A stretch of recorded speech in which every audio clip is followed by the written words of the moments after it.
কাটারের অন্ডকোষ ফাটা বাঁশে আটকাইয়া গিয়েছে। ফাটা বাঁশে ওইটা আটকানোর দুইটা অসুবিধা, একটা হইলো গোটা বাঁশ নিয়ে চলা যায় না, আবার অন্য কেউ টাইনা ফাঁক না করলে ওটা বের করা যায় না। তো আমরা জনগণ তো এরকম ফাটা বাঁশে আটকানো হয়ে গেছে। এই যে এবার যে একদলীয় নির্বাচন হইল, 12 ফেব্রুয়ারি একদলীয় নির্বাচন হইল না, আর কি দল আছে নাকি? কারণ জামাত যেটা বলেন বাজাই বাংলাদেশ জামাত ইসলামী আর বাজাত বাংলাদেশ, এরা দুইটা তো এক দল। একটা লেখা আছে আমার 3টা বইয়ের মধ্যে, মোটামুটিভাবে সব কিছু লিখেছে, আমার আত্মজীবনের ডোমুরিয়ার থেকে সচিবালয়। আর আমলা শ্রেণীটা তো একটা খারাপ শ্রেণী, আমি নিজে আমলা থাকলেও। সেটা হইল যখনই দেখা যাবে রাজনৈতিক মন্ত্রী বুয়া মুক্তিযোদ্ধার সচিব, তার কি শাস্তি হইল? ধরা পড়লো, জানলো, শাস্তি হয় না। তো সাদেক রহমান সদি বলতে, তুমি ছোট মানুষ, মাত্র চাকরিতে ঢুকছো, তুমি একটু মিথ্যা বললে গুণা হয় না, আল্লাহ ছোট মানুষই গুণা ধরবে না। কারণ আমার হেড স্যার বলতেন হাই স্কুলের যে এসডিও সাহেব গম চুরি করেছেন, তুমি নিজে চোখের সামনে দেখেছো, কিন্তু তুমি বললে কোনো কাজ হবে না, তোমারটা গ্রহণযোগ্য হবে না, কারণ এসডিও সাহেব অনেক বড়। বদিউর রহমান, আপনাকে আমাদের স্টুডিওতে এবং আলোচনায় স্বাগতম। ধন্যবাদ। আপনি কেমন আছেন? আমি তো সবসময় আশাবাদী মানুষ, অলওয়েজ বেটার দেন বিফোর।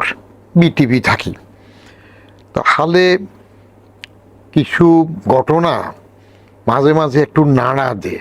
মোস্ট প্রবলি সমাজে বোধহয় আমরা ওল্ড হ্যাগার্ড হয়ে যাচ্ছি। ছোট্ট 2টা ঘটনা বলি, যেটা আপনার জিরো সাম গেমের সাথে একটু অ্যানালাইসিস করতে পারবেন।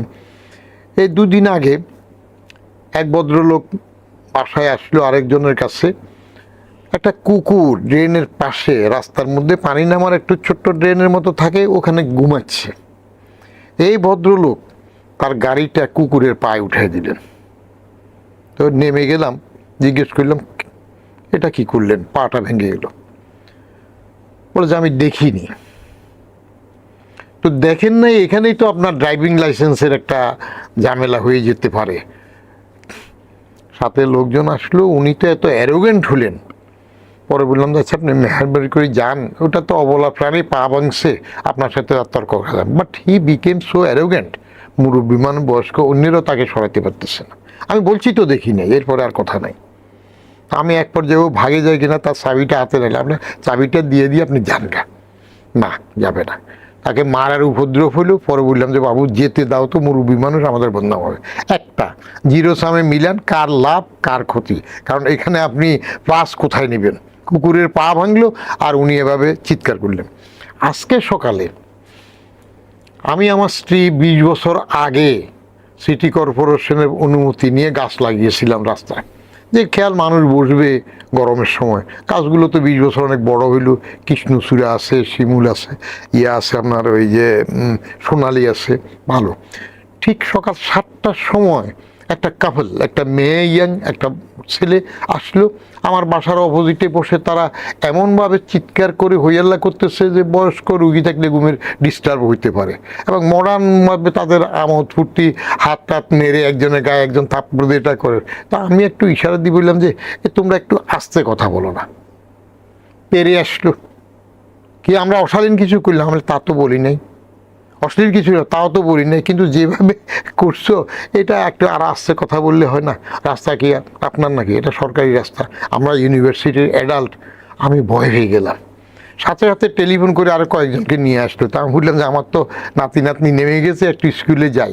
চলে গেলাম। তা আমি চলে গেলাম। এরপরে এসেও দেখলাম তারা বসা, আরও লোক আসলো। পরে আরেক দারোয়ানের সাথে লাগলো। কি বুঝলেন? আমি তো গণ অভ্যুত্থান 3টা দেখেছি সরাসরি, জড়িতও ছিলাম অনেকগুলোতে। 69 দেখলাম, 90-তে দেখলাম, 2024-ও দেখলাম। এখন সমাজের মূল্যবোধটার অবক্ষয় এবং চুল পাকা দেখলে কথা বলার সময় একটু সমীহ করা বা খারাপ তো কিছু বলি নেই, সেটা উঠে যাচ্ছে। অতএব ভীতির সংস্কৃতি চালু হয়ে যাচ্ছে আর কি। এটা কেন এই অবক্ষয় এবং উঠে যাচ্ছে? এটা অবক্ষয় হয়েছে আপনার 60-এর দশকে। আমরা ছাত্র নেতা দেখলে তাকে সম্মান করতাম, ছাত্র নেতা দেখার জন্য একটা, বা এমপি সাহেব দেখার জন্য 4 মাইল হেঁটেও যেতাম। পরের দিকে তাদের কর্মকাণ্ডে 69-এ গণ অভ্যুত্থানের পরে তো তারা এরকম মাস্তানি করে নাই, এবং 90-এর গণ অভ্যুত্থানের পরেও তো কেউ মন্ত্রী হওয়ার জন্য, আসন পাওয়ার জন্য মাস্তানিতে যায় নাই। 24-এর এই গণ অভ্যুত্থান, যেটা জুলাই বিপ্লব বা জুলাই অভ্যুত্থান বলতেছে, এখানে এসে তো ডাইমেনশন চেঞ্জ হয়ে গেছে, মোটিভ চেঞ্জ হয়ে গেছে, এবং ইউনূস সরকার এটাকে পুষতে যাইয়া ভাঙচুরের, ভায়োলেন্সের রাজনীতি সৃষ্টি করে দিয়েছে। লেখাপড়াতে ফিরে যাও না বলে তাদেরকে দিয়ে রাজনীতি দল করেছে। অতএব মাসেল পাওয়ারটা, ক্ষমতাটার জন্য সবাই এখন ব্যস্ত হয়ে গেছে। এই ব্যস্ততাটা মানিটা তুলে দিছে। এটাই রাজনীতিতে জিরো সাম গেম যেটা বলা হয়। আমি সেটার জন্যই আপনার নতুন নামের সাথে মিলালাম যে এখানে সেটা আসলো, এবং সেটা এসে এই যে পোলারাইজেশন হচ্ছে, চিটংয়ে কোথায় দুই পক্ষে আবার মারামারি হয়ে গেল না, তারপরে এখন আবার এক দল অন্যদেরকে, যে তাদের যদি খুনের মামলা না থাকে তারা এসে যাক দলবাড়ি করার জন্য আমন্ত্রণ জানাচ্ছে, অন্যেরা অন্যের মধ্যে বিলীন হচ্ছে। কেউ ওই আপনার জিরো সামে একদিকে প্লাস হবে, আরেক দিকে মাইনাস হবে। এটা করতে যাই নেট রেজাল্ট ইকুয়ালাইজ হয়ে যাচ্ছে আর কি, নেট রেজাল্ট শূন্য হয়ে যাচ্ছে। এবং এতে কিছু জিনিস অসুবিধা হচ্ছে। সেই অসুবিধাগুলো হইল এই জেনারেশনটা তো লস্ট হচ্ছে। সোশ্যাল ভ্যালু যদি ফল করে যায়, আমরা 60-এর দশকের পরেরগুলো যদি অ্যানালাইসিস করি, যে আগে ঘুষটা সমাজে ঘৃণিত ছিল।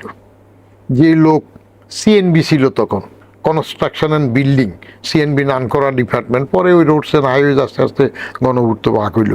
তো সিএনবির এক কেরানি আমাদের এলাকায় ছিলেন, তার বাড়ি সে সময় একটু স্ট্যান্ডার্ড হইল, তার পেটটা মোটা হইল। গ্রামে তখন পেট মোটা দেখে বলতো যে ও ঘুষ খায়, কেমন?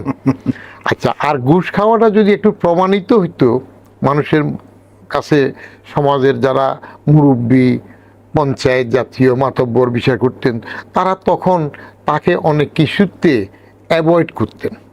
অনেক সময় হুজুররা তার বিয়ে শাদিতে যেতে চাইতেন না, কেমন?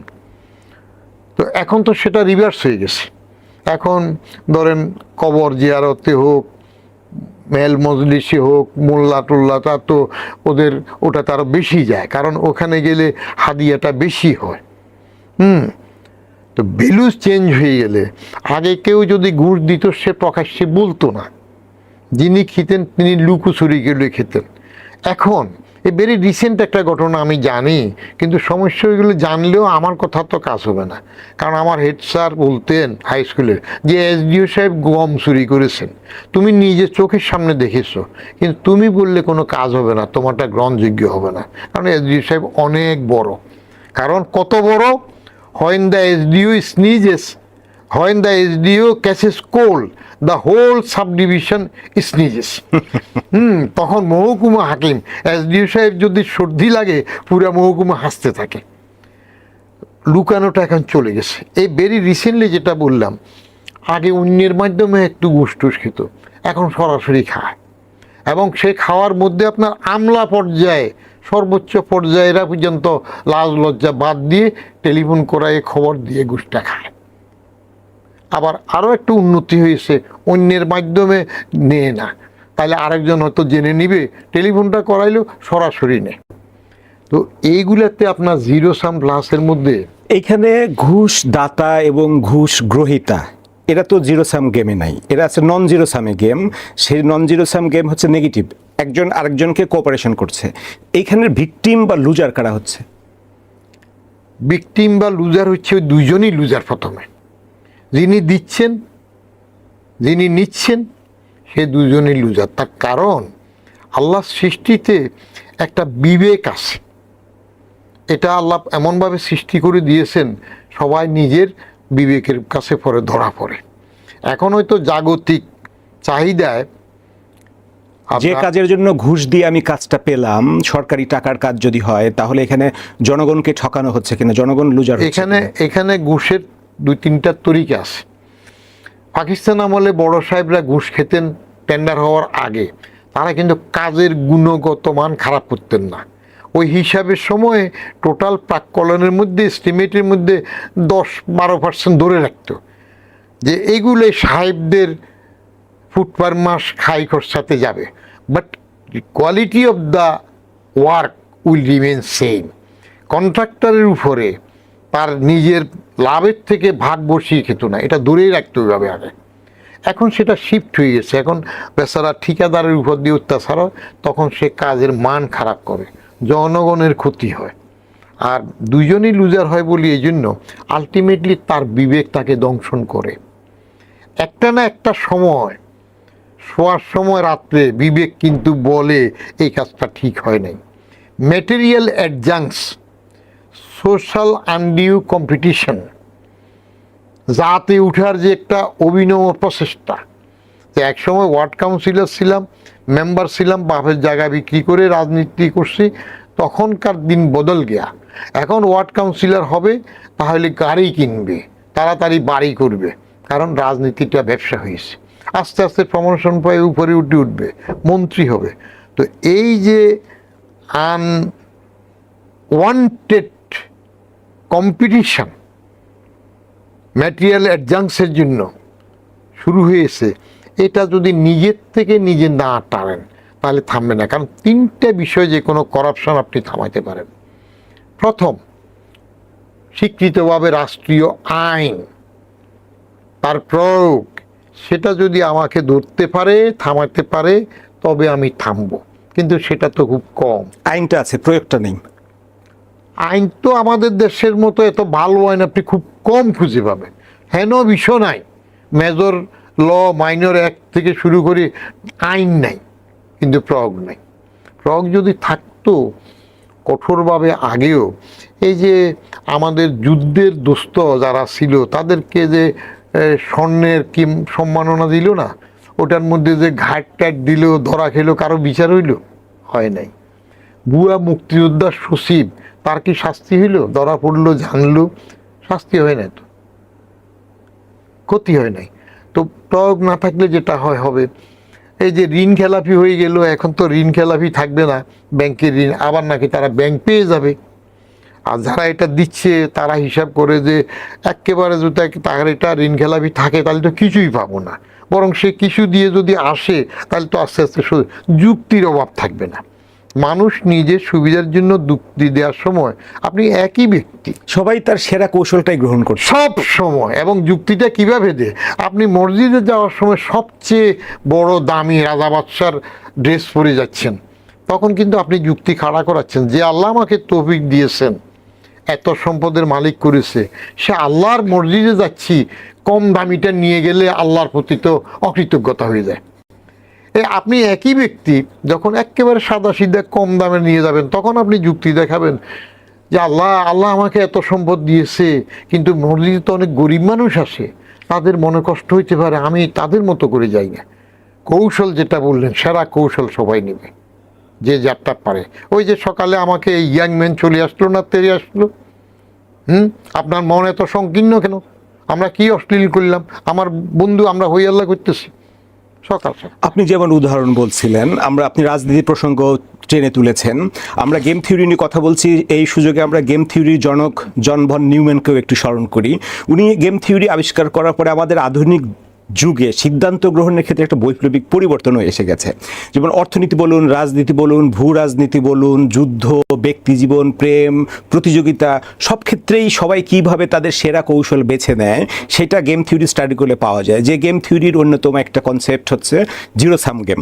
জিরো সাম গেমের অপোজিট সাইড আছে নন জিরো সাম গেম, যেখানে সবাই অন্যকে সহযোগিতা করে, একে অন্যকে সহযোগিতা করে, যেটার উপর ভিত্তি করে আমাদের বৈশ্বিক রাজনীতি, আন্তর্জাতিক বাণিজ্য গড়ে উঠেছে, গ্লোবালাইজেশন হয়েছে। আপনি রাজনীতির প্রসঙ্গ এনেছেন, আমরা রাজনীতি নিয়ে একটু আলাপ করতে চাই।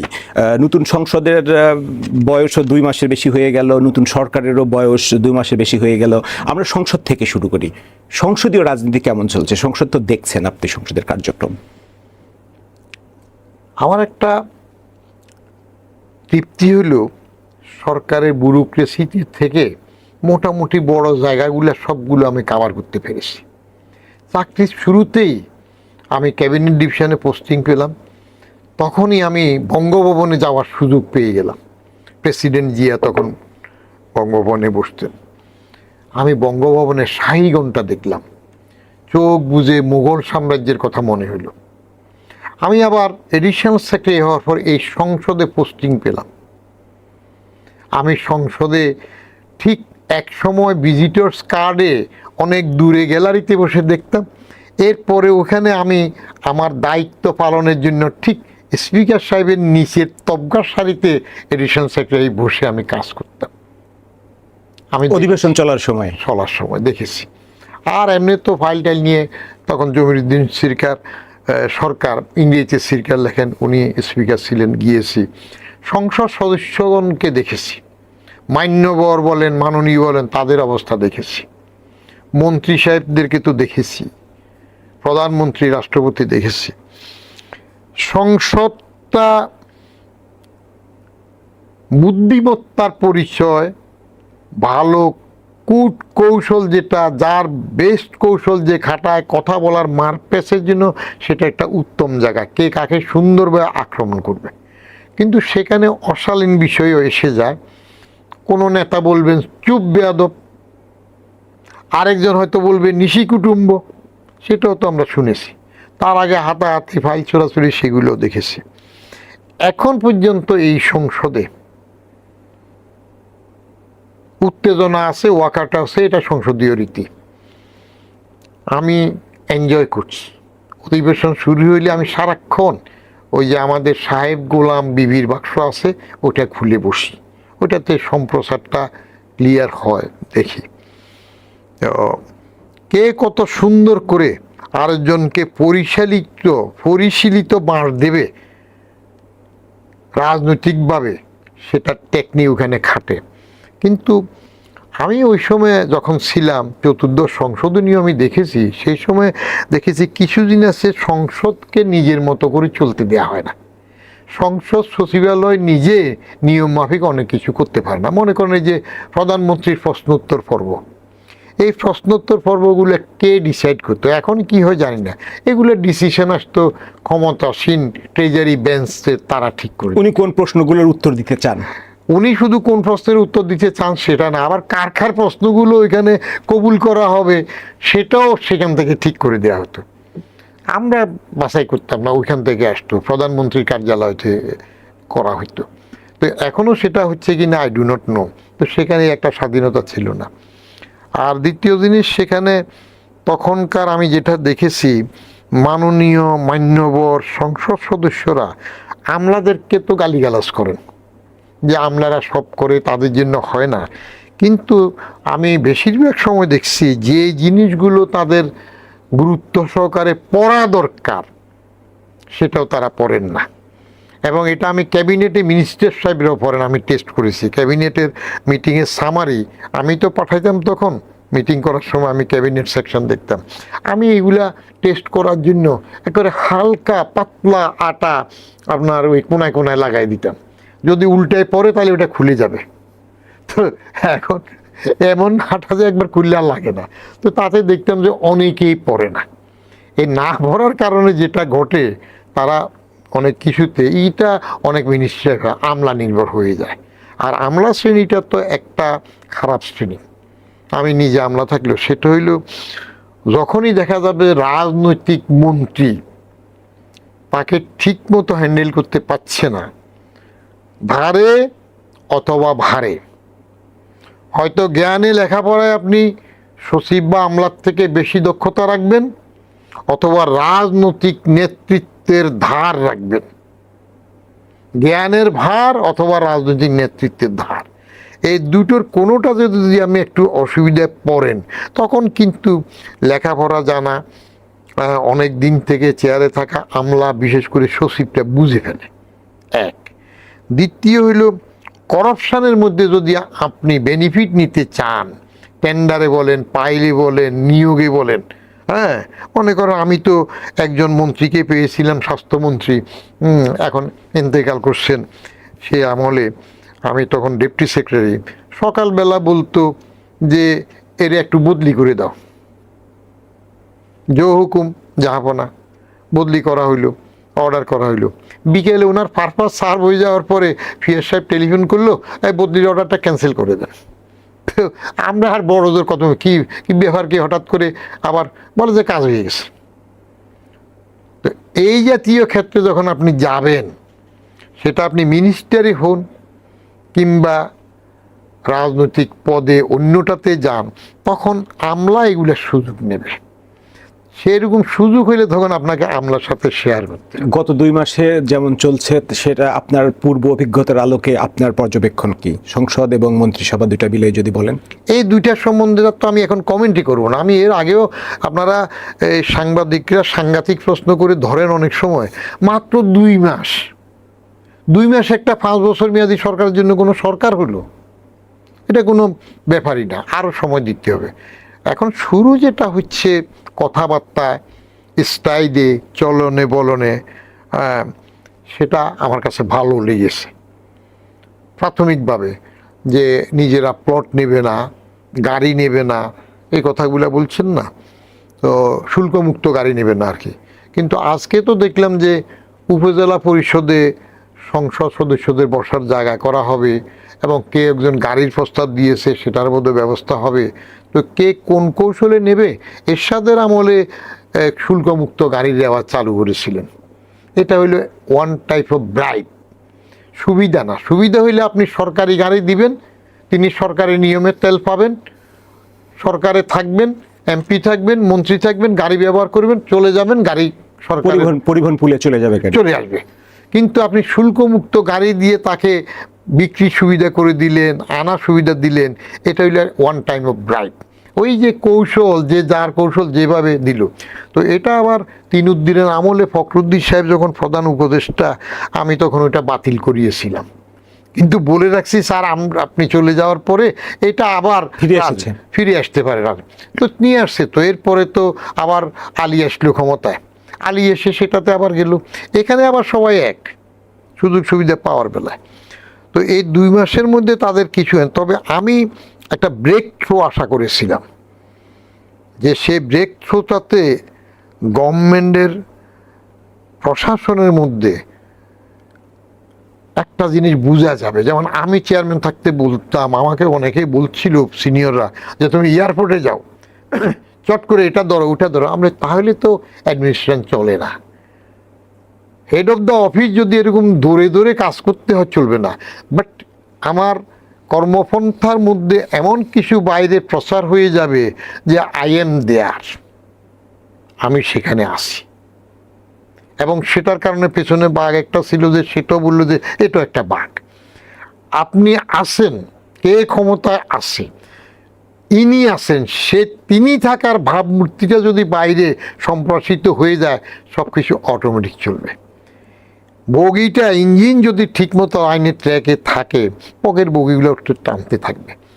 তারেক রহমান সাহেব প্রাথমিকভাবে কিছু ভালো কাজ করার চেষ্টা করছেন, সিম্পলভাবে নিজে সচিবালয় অফিস করতেছেন, টাইমটা মেনটেন করতেছেন। টাইম মেনটেনের ব্যাপারে এবং কিছু নিয়ম কানুনের ব্যাপারে, if he becomes father like, he will be more successful than if he becomes mother like. কারণ প্রেসিডেন্ট জিয়ার ক্ষমতায় আসাটা পাল্টাগু, অনেক প্রাণহানি, ইনডেমনিটি, ওগুলো নিয়ে অনেক সমালোচনা আছে। বঙ্গবন্ধু হত্যা নিয়ে তার সমালোচনা, সেগুলো আলাদা যায়। বাট অ্যাজ অ্যাডমিনিস্ট্রেটর, প্রশাসক হিসাবে শাসন করতে গিয়ে প্রশাসনে he is still topping the list, আমার ইভ্যালুয়েশন। আমি তো কাজ মোটামুটি সবার সাথে করলাম। হয় তিনি ভালো টিম পেয়েছিলেন, অথবা ভালো টিম গড়ে তুলেছিলেন। এখন টিমের কি অবস্থা? আপনি যেটাই বলেন, ভালো টিম পাওয়া অটোমেটিক হয় না। A manager must have 2 qualities. যে কোনো ম্যানেজারের 2টা গুণ থাকতে হবে, সেটা রাষ্ট্রপতি, প্রধানমন্ত্রী, যেই ম্যানেজার হোক। First, manager himself or herself must know how to work better. তার নিজের জানতে হবে কীভাবে কাজ ভালো করতে হবে। এটার চাইতে বেশি ইম্পর্টেন্ট দ্বিতীয় গুণটা হইল, manager himself or herself must know how to get works done from others. অন্যের থেকে কাজ কীভাবে আদায় করে নেবেন সেটাও তার জানতে হবে। ঘরের গৃহিণী যদি চামচ মারার কাঁটা চামচ ধোয়ার সময় 2 কাঁটার মাঝখানে যে শ্যাওলা জমে থাকবে সেটা পরিষ্কারের টেকনিক না জানেন, তাইলে ওই যে কাজের সাহায্যকারী যিনি আসবেন তিনি ওটা পরিষ্কার না করলে গৃহিণী ধরতে পারবে না, তার তাকানোর মধ্যে ওটা বুঝে যাবে। তো প্রেসিডেন্ট জিয়া, যেটা তারেক সাহেব বলতেছে টাইম মেনটেন করে যাচ্ছেন, প্রেসিডেন্ট জিয়াকে দেখছি ক্যাবিনেট মিটিংয়ে কেউ 10 মিনিট পরে ঢুকছে, সাথে সাথে থামিয়ে ফেলছে। এবং তাকে তো জনা 4-5 মন্ত্রী, প্রধানমন্ত্রী, প্রধানমন্ত্রী ছাড়া, ওই সময় তো উনি রাষ্ট্রপতি উপপ্রধানমন্ত্রীও ছিল, এই 4-5 জনের বাইরের গুলা তো ঠিক আমরা 6-এ ভর্তি হইয়া হাই স্কুলে হেডমাস্টারকে যেরকম ভয় করতাম, তার রুমের সামনে না গিয়ে মাঠের অনেক দূর ঘুরে যেতাম, এই অবস্থা ছিল। আমার সামনে আমি ওই টেবিলে আমি একটা মিনিস্টার ছিলাম, পোর্টফোলিও, আমি বলতাম আমি টেবিল মোছা মিনিস্টার, যেহেতু ক্যাবিনেট মিটিংয়ে ফোল্ডার দেই, প্যাড দেই, পেন্সিল দেই, তাদের নেম কার্ড প্লেস করি, সেই সব আমারও একটা ভাব ছিল, ঢুকতে পারতাম রাজদূতের মতো। তো একজনকে বলতেছে আপনি 10 মিনিট পরে আসলেন, আপনার সেক্রেটারি আসবে 20 মিনিট পরে অফিসে, আপনি খোদ ক্যাবিনেট মিটিং 10 মিনিট পরে আসছেন, আপনার এডিশনাল সেক্রেটারি আসবে আধা ঘন্টা 1 ঘন্টা পরে, জয়েন্ট সেক্রেটারি 4 ঘন্টা পরে, ডেপুটি সেক্রেটারি অফিস ছুটির সময় আসবেন, আর ডেস্ক অফিসার অফিসে আসাই লাগবে না।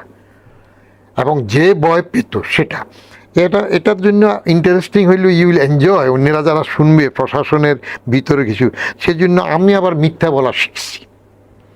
আমাকে আপনার মিলিটারি সেক্রেটারি ছিলেন তখন ব্রিগেডিয়ার জেনারেল, পরে ব্রিগেডিয়ার, পরে তো মেজর জেনারেল হলেন সাদিকুর রহমান চৌধুরী। তো সাদিকুর রহমান চৌধুরী বলতে, তুমি ছোট মানুষ, মাত্র চাকরিতে ঢুকছো, তুমি একটু মিথ্যা বললে গুণা হয় না, আল্লাহ ছোট মানুষই গুণা ধরবে না, ওই মিনিস্টার সাহেব যে দেরিতে আসবে এরকম জানো যেটা আসে, তুমি একটু মিথ্যা বলবা, তুমি প্রেসিডেন্ট সাহেব বলে দিবা যখন ডাকবে, তুমি যাই আগে বলবে দেরি হলে যে উনি ক্যাবিনেট সেক্রেটারি কেরামত আলী সাহেবকে টেলিফোনে পান নাই, তো স্যার আমাকে উনি টেলিফোনে বলছেন ওনার একটু ঠান্ডা লাগছে, আসতে একটু 10-15 মিনিট দেরি হবে। আমি মিথ্যা বলা শিখছি, হোয়াইট লাইস, আরেকজন উপকার হয়ে গেল। তাহলে সে প্রশাসন ছিল। অস্টিয়ারিটি, 2টা বিস্কিট, নোনতা বিস্কিট 2টা, 1 কাপ চা। এখন তো আর্থিক অবস্থা অনেক ভালো হইলো, ঠিক আছে, ক্যাবিনেট মিটিংয়ে 2টা নোনতা বিস্কিট 1টা চা, কেমন? তারপরে অনুষ্ঠানগুলো যখন হইতো, শপথ অনুষ্ঠান, সেগুলোর মধ্যে এই একটু পেটিস টেটিস কিছু ওই সাগরের আগাতে নিয়ে একটু স্যান্ডউইচ, একটা ফল, সংক্ষিপ্ত আকারে খাওয়া। এখন ধরেন ইনি হয়তো চেষ্টা করছেন, তবে তার এত বড় একটা সরকার হঠাৎ করে একসাথে দলকে অ্যাকোমোডেট করার জন্য হোক, যাই হোক, তারপরে আবার এতগুলো উপদেষ্টা, এটা নিয়ে আমার একটু অসন্তুষ্টি আছে। তার মধ্যে আবার আমরা জানি শুনি যেসব নাম পত্রিকা দেখছি, তার মধ্যে চিহ্নিত মোরাল টার্পিটিউড এবং করাপ্ট এই জাতীয় 2-1 জন বোধহয় ঢুকে গেছেন বা ঢুকাইছেন, হয়তো দলের জন্য কাজ করছে, যেটা হোক, যে কোনো পদে আসছেন। এটা পরের দিকে কতটুকু সামাল দিবেন একটা বড় জিনিস। এখন পর্যন্ত আমি ভালো দেখছি। আমরা জিরো সাম, জি প্লিজ। আরেকটা হইল যিনি কমিটমেন্ট রক্ষা করতেছেন, যে ভোটের আগে ইলেকশন কমিটমেন্ট যেগুলো দিলেন, আপনার কার্ড, ফ্যামিলি কার্ড, কৃষি কার্ড, এগুলো কমিটমেন্ট ফুলফিলের জন্য রাইট ও রং ভালো, কিন্তু আলটিমেট যত কোটি ফ্যামিলি কার্ড দেওয়া হবে সেটার ফাইন্যান্সিং কত হবে, কোথা থেকে আসবে, এটার কোনো হোমওয়ার্ক করা হয়েছে কি না, I do not still know, number 1।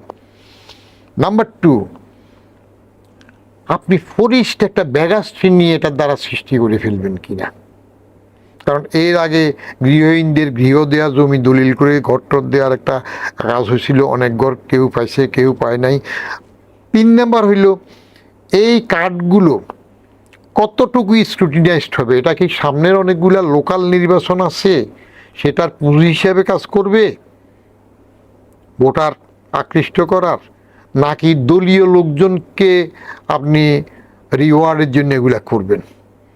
কারণ আমরা এইবার তো চট করে আরেকটা জিনিস দেখলাম, যে যেই দল আসে স্বাধীনতা পুরস্কার দেওয়ার বার তারা দলীয় লোককে বেশি বিবেচনা করে,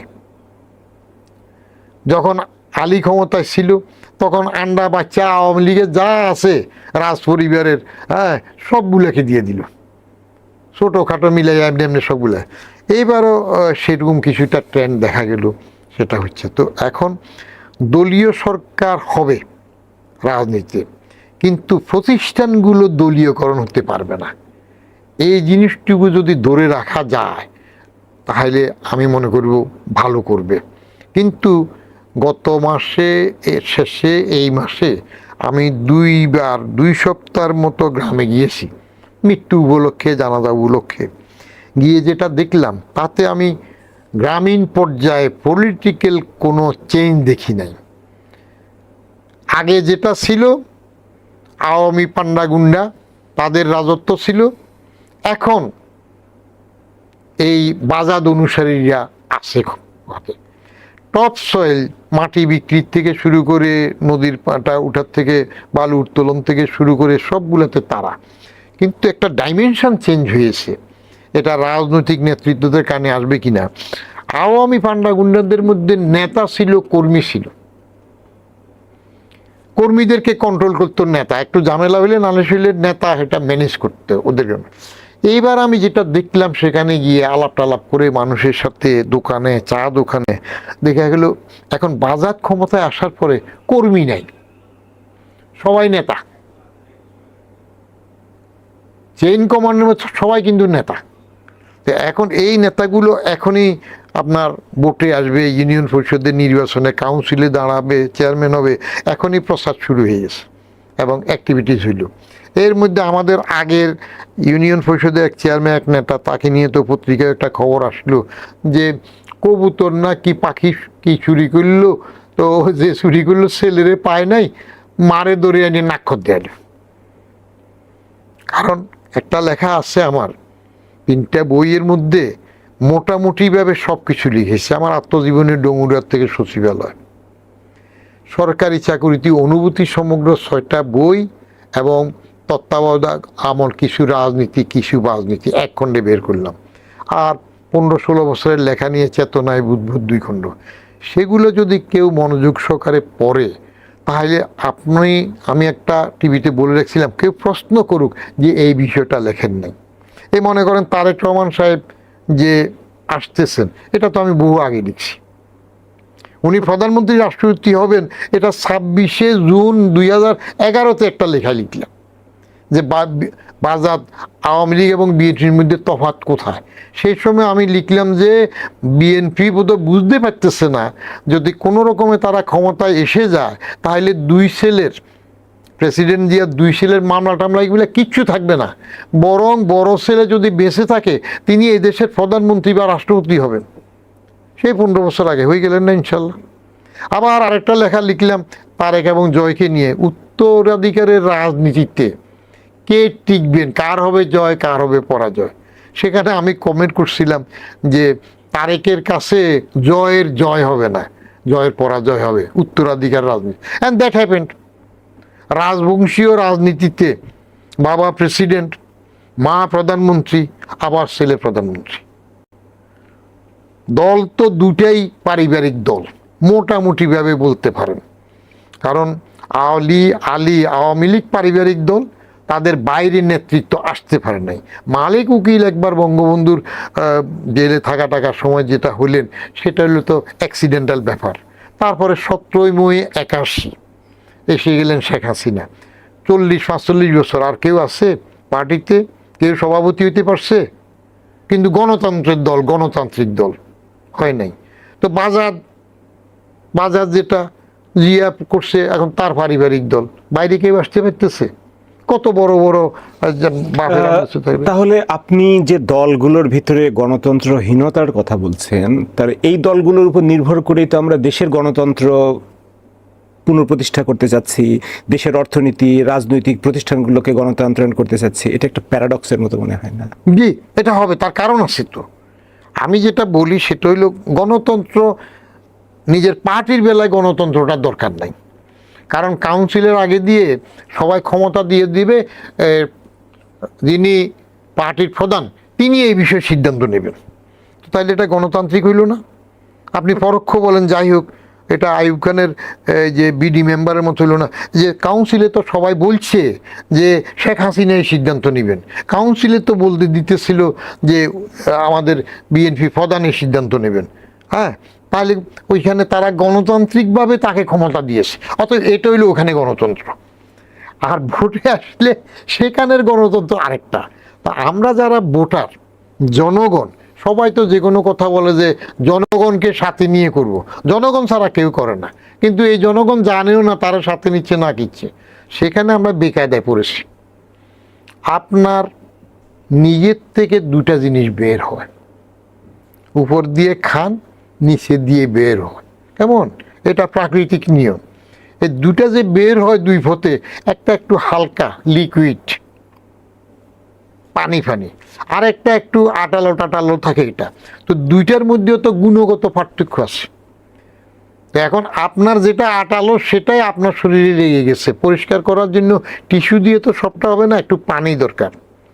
যতক্ষণ আপনি পানি পাচ্ছেন না, উপায় নাই, তখন নিজের থেকে যে লিকুইড বাইরেছে ওইটা দিয়ে অন্তত বেশি গুরুত্বপূর্ণটা মুছে ফেলেন। আমরা এইরকম একটা ঝামেলায় পড়ছি, বেছে নিতে হবে তো। এই যে এবার যে একদলীয় নির্বাচন হইল, 12 ফেব্রুয়ারি একদলীয় নির্বাচন হইল না, আর কি দল আছে নাকি? কারণ জামাত যেটা বলেন বাজাই বাংলাদেশ জামাত ইসলামী আর বাজাত বাংলাদেশ, এরা দুইটা তো এক দল। অনেক বছরের দুস্তি মোহাম্মদ একসাথে সরকারে ছিল না, এক দলে ছিল না। এখন আপনি ট্যাক্টফুলি ইউনুসের পলিসিতে যাইয়া আপনার আওয়ামী লীগ একটা আলী শক্তিশালী দলকে আপনি নিষিদ্ধ করে দিলেন, কার্যক্রম নিষিদ্ধ করে বাদ দিলেন, তাহলে তো কম্পিটিশন হল না। এক দলের মধ্যে ভাগ হইলেন। হাসিনা যেরকম কয়েকটা ভোটে আসছিল, 2008 ভোটে, 14 বিনা ভোটে, 18 রাতের ভোটে, 24-এ আমি ডামি। তো এরাও তো দুই ভাগ করে নিজেরা নিজেরা আসলো। তার মধ্যে যেটা বহু আগে 11 সালে বা 12 সালের প্রথমে লিখছিলাম একটা লেখাতে, প্রয়োজন রাজনৈতিক তৃতীয় শক্তি, যে আমরা হাসিনা খালেদার জগদ্দল পাথর থেকে মুক্তি চাই।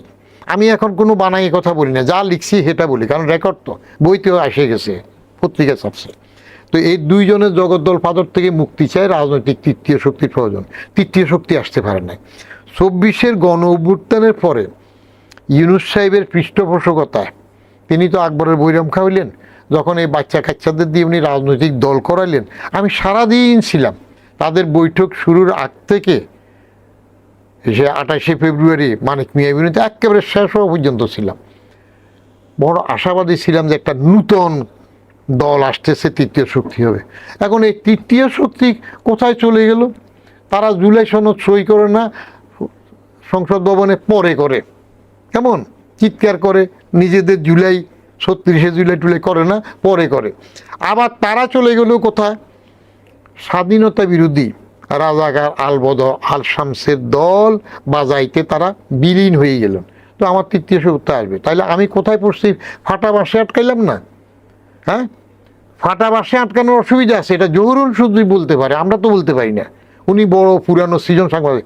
ওই যে আমেরিকা যখন ইরানে জিম্মি উদ্ধারের জন্য মিশন পাঠাইলো, তখন কাটার প্রেসিডেন্ট তো জিম্মি উদ্ধার তো করতে পারে না সেই সময়, 78-79 সালের দিকে। তো জহুর শুধু তার দরবারেই জহুরি লিখছিল যে কাটারের অন্ডকোষ ফাটা বাসে আটকাইয়া গিয়েছে। ফাটা বাসে ওইটা আটকানোর দুইটা অসুবিধা, একটা হইলো গোটা বাঁশ নিয়ে চলা যায় না, আবার অন্য কেউ টাইনা ফাঁক না করলে ওটা বের করা যায় না। তো আমরা জনগণ তো এরকম ফাটা বাসে আটকানো হয়ে গেছি। স্বাধীনের পর থেকে একই দশা দেখতেছি। খোদ স্বাধীনতার আনয়নকারী জাতির পিতা বঙ্গবন্ধু শেষের দিকে তার দল, এক দল তখন বাজার জন্য বাকশাল করলো, এবং বাকশাল হয়ে গেল একটা বিশেষণ, মীর জাফর তুলল, নিজে মরলেন আমাদের মারল। হ্যাঁ, তো সেটার পরে কু ফাল্টা কু, আর আমাদের অভ্যাস হয়ে গেল আমরা 3জন প্রেসিডেন্ট মেরে ফেললাম। এখন বলবেন যে 3জন কেমনে মারলাম? একজন বঙ্গবন্ধুকে মারলাম, আরেকজন জিয়াকে মারলাম, আরেকটা কি, আরে 7টার মতো প্রেসিডেন্টে উঠে দেয়া, পিস্তল ধরে বা বাইর করে দেয়া, এটাই তো যথেষ্ট। ওনার তো কিছুই নাই, নিরীহ মানুষ ছিলেন। তো সেক্ষেত্রে ফাটা বাসে আটকানো জনগণ ওই পানি না পাওয়া পর্যন্ত একটা তো বেছে নিতে হবে। তাহলে আপনি যেটা বলছিলেন যে একদলীয় নির্বাচন একই সংসদে, কি তাহলে এখন